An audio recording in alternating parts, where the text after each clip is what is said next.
You know, John, the 15-year-old kid from St. Louis, Missouri, who once dreamed about coming to Colorado and living here and being a part of the community that you see in front of you here tonight, thanks you. John's made a career out of protecting the out of doors by allowing legislators, policymakers, and everyday Coloradans see the wild places that are impacted by the decisions that they make. His philanthropic work has led to the passage of multiple pieces of legislation to protect hundreds of thousands of acres and help to create Great Outdoors Colorado, which has funded more than 5,000 conservation and recreation projects across our great state. He's inspired generations of outdoor enthusiasts and stewards of our public lands to get engaged and stay engaged, myself included.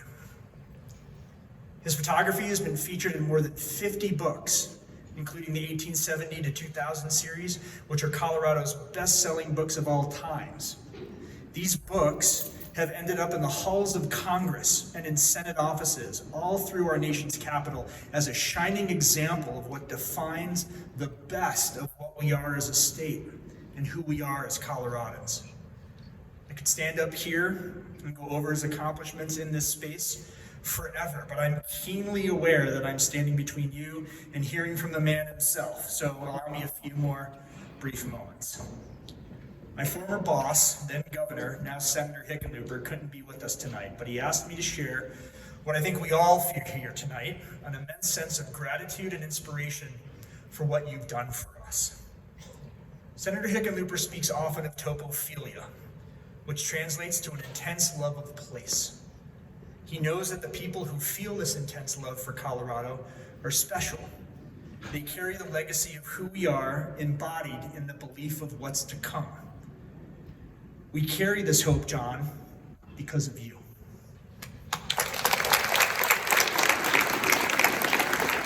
Now, I know the junior senator from Colorado would agree that when it comes to the embodiment of topophilia for us here in Colorado, that other than you, John, no one does it better than our next guest, the senior senator, Michael Bennet.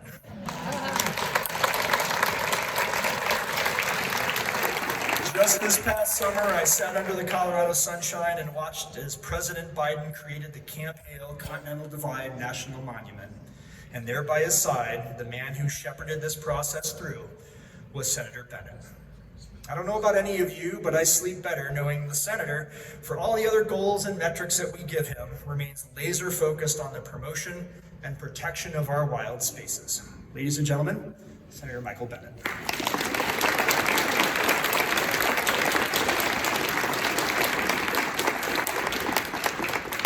Well, thank you. It is wonderful to be with all of you tonight. Don and Luis and Tamara, thanks for bringing us together in this beautiful place. And John, there's so much that we have to thank you for. Your photos. I tried to put an adjective in front of photos, and I couldn't think of an adjective that the word photos actually needed when it's John Fielder's photos. Your powerful writing and advocacy, and not least important, your extraordinary donation to this museum and to Colorado. But tonight I want to thank you for something else. If you walk into my office here in Denver, one of the first things you'll notice is John's photo of Hallett Peak, which our team received as an award for our work with countless Coloradans who led this effort to protect Rocky Mountain National Park. If you visit my own office, though, in Washington, D.C., my personal office, there are 4 pieces of art that are hanging there. One is a door from Mali that was used in a school for children to learn agricultural terms so they could understand as future farmers in their communities. One is an oil painting, weirdly, of Cossacks on horseback, contesting a terrain that we now know of as Ukraine, a place that is still contested all these years later. And the other 2 are photos by John Fielder. I picked them out myself, and I paid for them myself. Neither is an iconic picture of a mountain landscape. No one here would recognize the images that I picked from John's collection. One is of a lone, sunburned farmhouse deep in the San Luis Valley. For me, it evokes the immigrants who once settled the area, scratching out a living in a hard country where you count every single drop of rain and you spend every day subject to the vagaries of weather. And you started it when the farmhouse was built, suffering those vagaries of weather, and today climate change. And the people that are in that valley are doing the same thing today. In the background, there are thunderclouds that are gathering filled with potential. And the second photo is a photo also of thunderstorms, but this time thunderstorms on the eastern plains of Colorado. They capture the spare and I think spectacular beauty of the region, a place that lots of Coloradans never get a chance to go. John's been to all 64 counties in Colorado. He's been to every rural county, every county on the eastern plains, more than once. 2/3 of John's photo focuses on the clouds in the sky, which appear at once beautiful and menacing.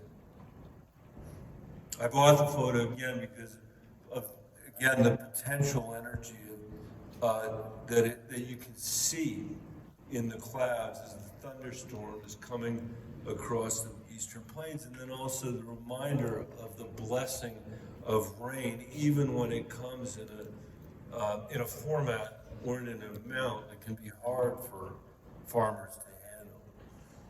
For me, these photos testify to John's power and sensibility as a photographer and as an artist. Even as John has taught Colorado's history to all of us, following Jackson's images with his own, his perspective always reminds us to treasure what is around us in his beloved Colorado. Perhaps most of all has been mentioned, John's work testifies the importance of protecting our public lands, the bedrock of Colorado's economy and our way of life.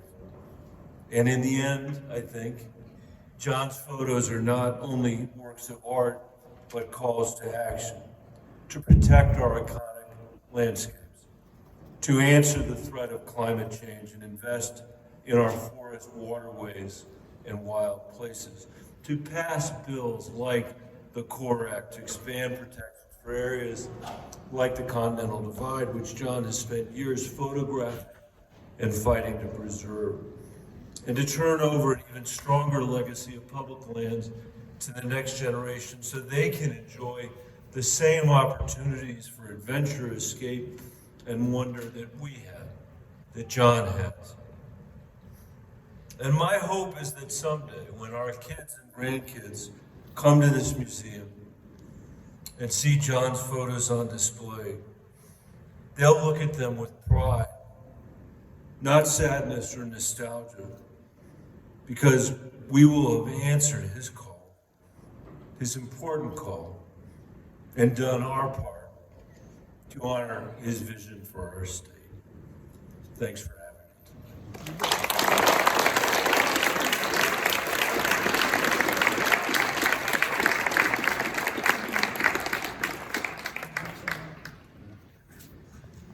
Thank you, Senator. Just